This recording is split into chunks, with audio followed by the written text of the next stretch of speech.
Hello students. तो in this lecture we will see the functions of cell membrane. तो सबसे पहला जो important जो function था, control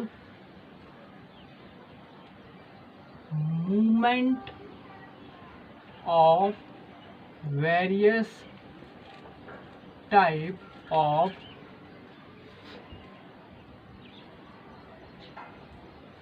molecule on the basis of size,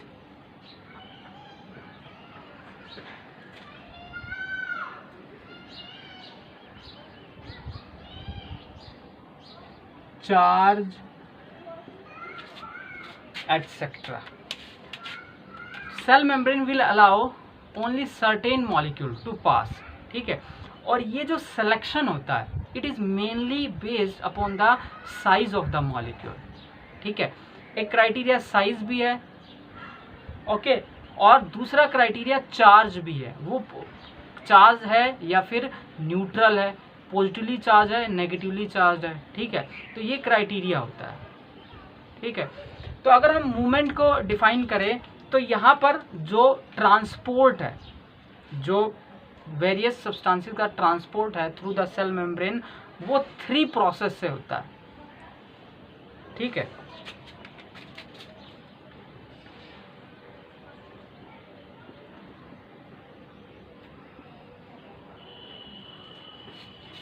कौन से प्रोसेस हैं वो?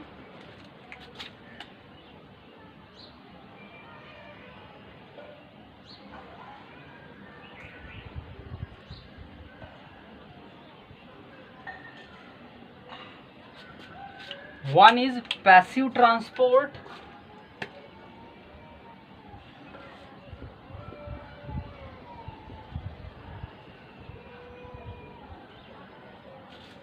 and other is active transport.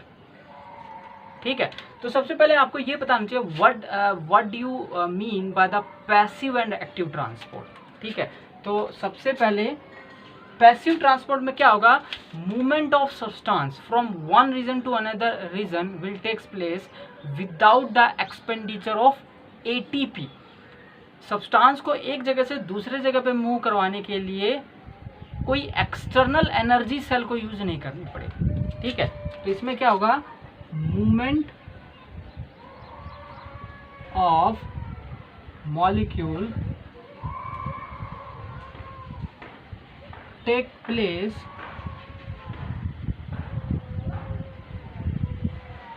without using ATP. यहाँ पर ATP की कोई रिक्वायरमेंट नहीं होती. ठीक है, क्यों रिक्वायरमेंट नहीं होती? Because the movement of substance takes place down the concentration gradient. Substance कहाँ से कहाँ मूव करेगा? Higher concentration to lower concentration. और हायर से लोअर कंसंट्रेशन मूव करने के लिए एनर्जी आपको नहीं देनी पड़ेगी. ठीक है, एक सिंपल सा बिल्कुल एग्जांपल है. अगर आपको अगर जिस तरह हाइट है, अगर आपको जो पानी है ग्राउंड फ्लोर से सेकेंड फ्लोर तक पर टंकी रखी हुई है उस तक पहुंचाना है, तो आपको लोअर हाइट से अपर हाइट आप ले जा रहे हो, तो उसके लिए आपको क्या जरूरत पड़ेगी? एनर्जी की जरूरत पड़ेगी. उसके लिए हम क्या यूज़ करते हैं? मोटर यूज़ करते हैं. तो मोटर उस एनर्जी को लेकर वो क्या करता है? वो हायर हाइट तक पानी को पहुंचा देता है. लेकिन अगर आपको सेकेंड फ्लोर से पानी यूज़ करना ग्राउंड फ्लोर तक, आपको कोई एनर्जी यूज़ करनी है. आप बस जो टैप होता है उसको ओपन करोगे और वो पानी अपने आप आने लग जाएगा. ठीक है, तो कोई भी जो इसी तरह मॉलिक्यूल्स का जो मूवमेंट है, higher concentration to lower concentration move करने के लिए एक्सटर्नल एनर्जी की रिक्वायरमेंट नहीं पड़ेगी. Concentration gradient is the driving force for such transport. क्या होगा इसके अंदर?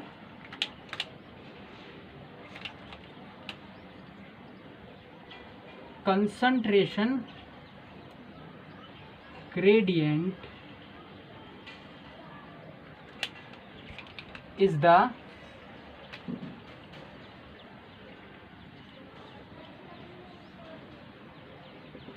Driving force for such transport.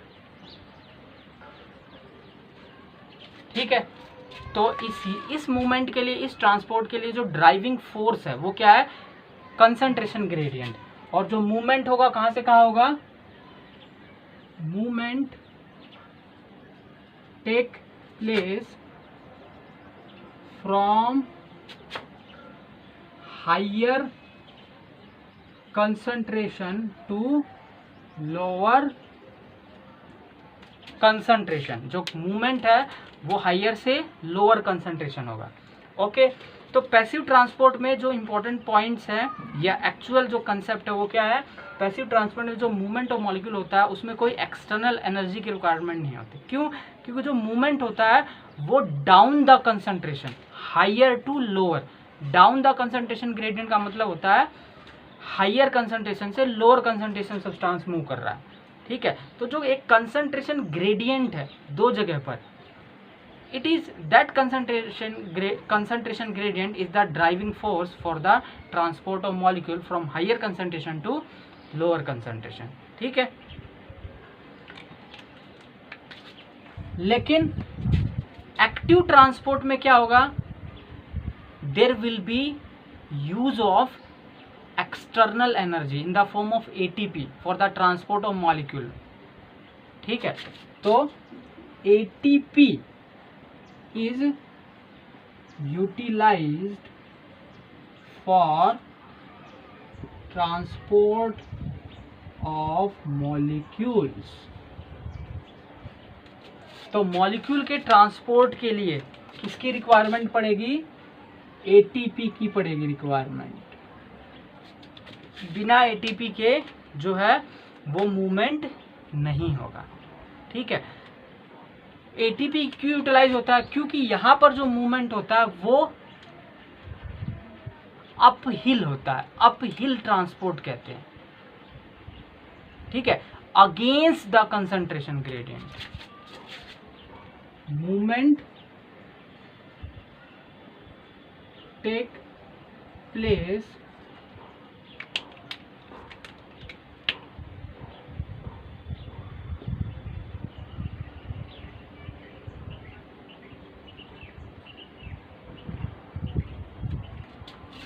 Against the concentration gradient. Okay, against the concentration gradient का मतलब low concentration to high concentration. जो सब्सटेंस का जो मूवमेंट होगा लो से कहाँ होगा? हाई होगा। ठीक है, तो this is the active transport. और इस ट्रांसपोर्ट को हम क्या कहते हैं? Up hill.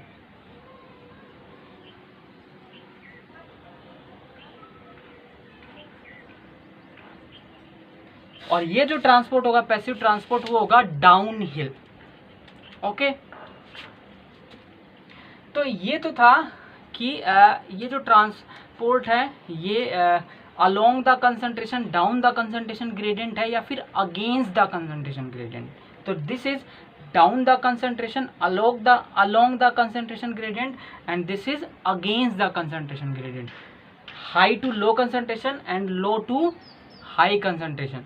ATP will not be utilised क्योंकि जो मूवमेंट है हायर टू लोअर कंसंट्रेशन हो रहा है, लेकिन यहाँ पे एटीपी विल बी यूज्ड।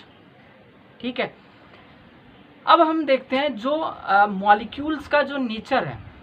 मैंने आपको बताया था molecule will be transported by selection procedure of size और नेचर। तो जो छोटे मॉलिक्यूल है वो इजीली पास आउट हो जाएंगे। ठीक है, जो बड़े मॉलिक्यूल होंगे उनको थोड़ा सा टाइम लगेगा। जो न्यूट्रल मॉलिक्यूल्स हैं, ठीक है, उनके मूवमेंट के लिए मतलब उनके पास चार्ज नहीं है, यानी कि वो हाइड्रोफोबिक है। तो hydrophobic molecule can easily cross the membrane. ठीक है, क्यों? क्योंकि जो फॉस्फोलिपिड बाइलेयर थी वो मेनली क्या थी? हाइड्रोफोबिक। ठीक है, but for the movement of charged molecule, for the movement of polar molecules, there will be requirement of protein. तो protein help in the transport of charged molecule, polar molecules। ठीक है, तो यहाँ पर मैं जो पैसिव ट्रांसपोर्ट है उसको मैं फर्दर दो में डिवाइड करता हूँ, ठीक है। और एक्टिव ट्रांसपोर्ट जो है, एक्टिव ट्रांसपोर्ट में तो हमेशा प्रोटीन रिक्वायरमेंट होगी, ये बात ध्यान रखना। एक्टिव ट्रांसपोर्ट में के लिए एक स्पेशल प्रोटीन की रिक्वायरमेंट होती है, ओके। तो मैं आपको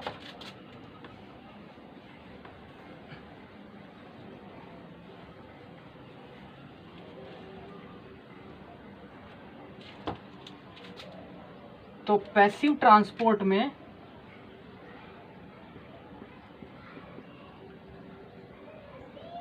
there is two process, one is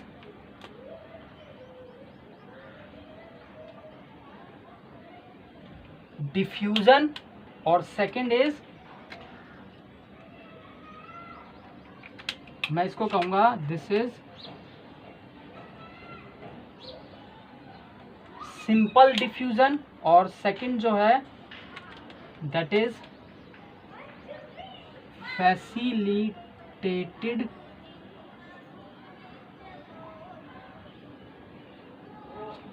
These both type of division are the part of passive transport, जो कि अभी मैंने आपको बताया था कोई एनर्जी, एक्सटर्नल एनर्जी की रिक्वायरमेंट नहीं होगी, movement high to lower concentration होगा। लेकिन इन दोनों में डिफरेंस क्या है?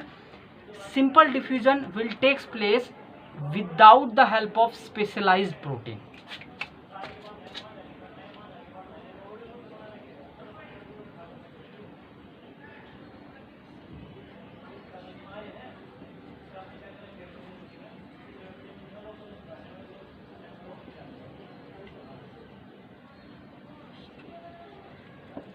तो सिंपल डिफ्यूजन के लिए जो स्पेशलाइज्ड प्रोटीन है उनका जो है वो नहीं होता है, रिक्वायरमेंट नहीं होता है, ठीक है।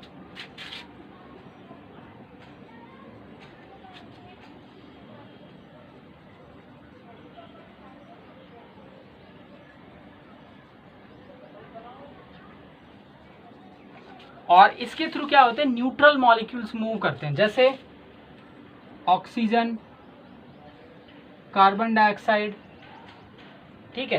तो ये जो गैसेस है, these gases move through the cell membrane by the process of simple diffusion, ठीक है। इनके लिए स्पेशलाइज्ड प्रोटीन की रिक्वायरमेंट नहीं होती है सेल मेम्ब्रेन के अक्रॉस मूव करने के लिए, ठीक है। लेकिन फैसिलिटेटेड डिफ्यूजन क्या होगा? यहाँ पर मूवमेंट के लिए एक स्पेशलाइज्ड प्रोटीन की रिक्वायरमेंट होगी। क्यों? क्योंकि यहाँ पे जो मूवमेंट होगा वो चार्ज मॉलिक्यूल का होगा।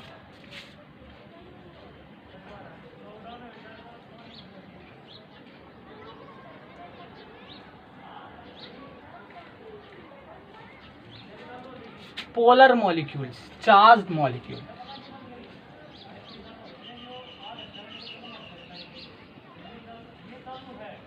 Like potassium ion, sodium ion, ठीक है, वाटर भी है, और कैल्शियम आयन एटसेट्रा। तो इनके मूवमेंट के लिए जो प्रोटीन यूज होगा उसको हम क्या कहेंगे? फैसिलिटेटेड डिफ्यूजन, ठीक है। तो फैसिलिटेटेड डिफ्यूजन के लिए किसकी रिक्वायरमेंट होती है? There is a requirement of specialised protein, ठीक है। लेकिन यहाँ पर ये याद रखना, there will be no use of ATP. ATP का कोई यूज नहीं होगा, क्योंकि मैंने आपको पहले बता दिया both are the part of passive process. लेकिन डिफरेंस क्या है? प्रोटीन का जो यूज है। क्यों? क्योंकि यहाँ पे जो मूवमेंट होता है चार्ज मॉलिक्यूल का हो रहा है, यहाँ पे मूवमेंट जो हो रहा है न्यूट्रल मॉलिक्यूल का हो रहा है, ओके। तो ये हो गया। अब फैसिलिटेटेड डिफ्यूजन में मेनली दो तरह के प्रोटीन यूज होते हैं, ठीक है। आपने सुना होगा कैरियर प्रोटीन, ठीक है, और चैनल प्रोटीन। कैरियर और चैनल प्रोटीन क्या होते हैं? थोड़े से डिफरेंट होते हैं, ओके। तो इसके अंदर जो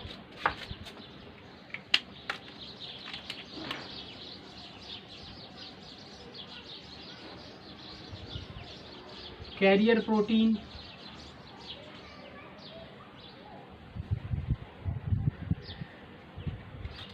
चैनल प्रोटीन, ये रिक्वायर्ड होते हैं, ठीक है। चैनल प्रोटीन क्या करेगा? एक प्लाज्मा मेम्ब्रेन में टनल बना लेगा, ठीक है, और उस टनल से वो जो मॉलिक्यूल है वो मूव करेंगे, ओके। लेकिन कैरियर प्रोटीन में क्या होता है, मैं आपको डायग्राम से बताता हूँ।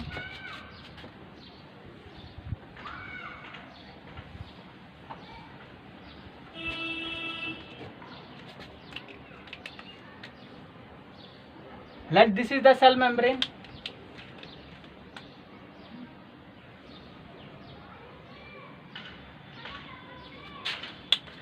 अब क्या है, जिस तरह पोटेशियम आयन है, पोटेशियम आयन क्या करेगा, ये जो प्रोटीन है इसने क्या बना लिया, टनल। तो इस टनल से क्या होगा, पोटेशियम जो आयन है वो सेल के अंदर आ सकता है। ठीक है, तो ये जो है, this is the channel protein.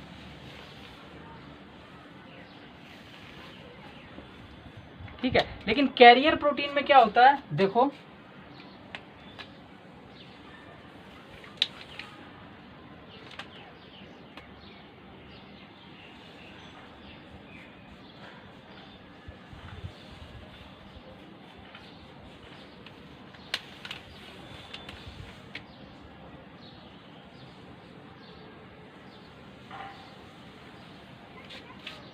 Carrier protein में इसके पास एक स्पेशलाइज्ड शेप होती है और वो शेप उससे मैच करेगी जिस सब्सटेंस को मूव करना होगा।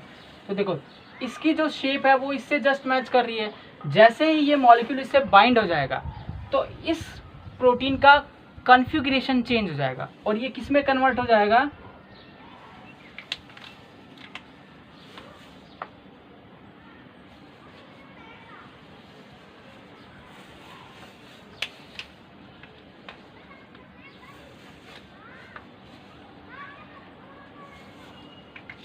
तो देखो जैसे ही ये प्रोटीन इससे बाइंड हुआ, इसने अपनी शेप चेंज करी, मूव हुआ, अपोजिट साइड पर आया और यहाँ पर जो सेल के अंदर क्या कर दिया, सब्सटेंस रिलीज कर दिया या फिर सेल के बाहर रिलीज कर दिया।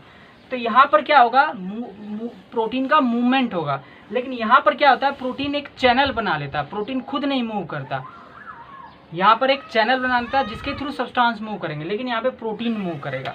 तो इस प्रोटीन को हम कहते हैं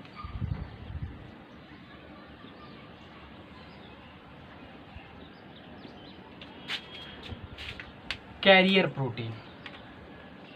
ठीक है, तो this is channel, this is carrier protein. और ये किस में यूटिलाइज होंगे, या ध्यान रखना, चैनल जो प्रोटीन होते हैं वहाँ उसके थ्रू जो मूवमेंट होता है वो हमेशा पैसिव प्रोसेस होता है। There will be no use of external ATP. ठीक है, एक और प्रोटीन होते हैं पंप।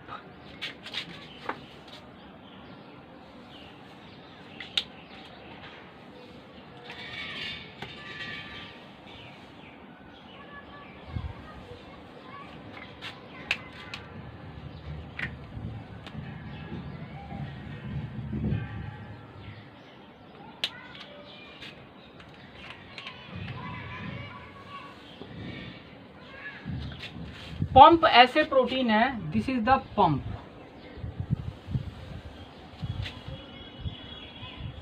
जिनको एटीपी की रिक्वायरमेंट होती है।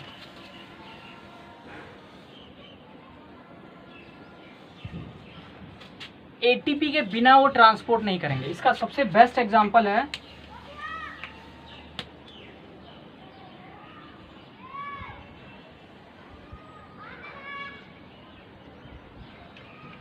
ये एक सोडियम पोटेशियम एटीपीएस पंप है।